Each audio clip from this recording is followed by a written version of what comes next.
seen some of those older guys that you mentioned settle into more of that mentorship type of role this spring that you mentioned? So what happened? That's instilled in them during their time here. So I've always used a number of 24 months.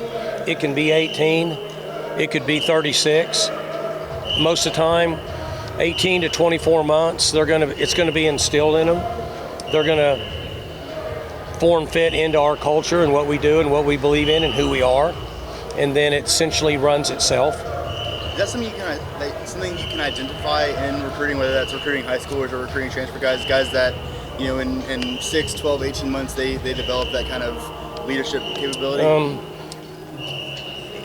It's one of the more difficult things, but one of the most important is to identify how important is football, what leadership abilities do they have, and the reason for that is because leadership is about leading yourself first before you can lead others, and that makes our job a lot easier, and it makes that a much more smooth transition.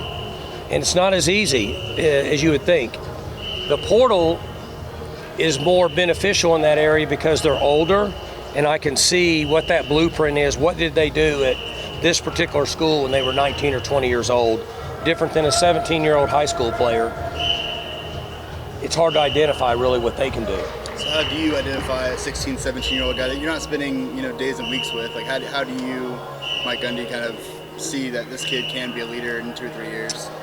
So the ones we recruit, we're going to start out with about 125 high school players, 2.5 years in advance for the most part, rough numbers wise. And then each one of these guys have a responsibility to do all the background work. And then we'll weed that number down to about 50. And then those 50 will weed us out, and we'll end up with about 20 to sign around 15. And I'm not interested in them bringing a player into our culture that doesn't fit what we believe in.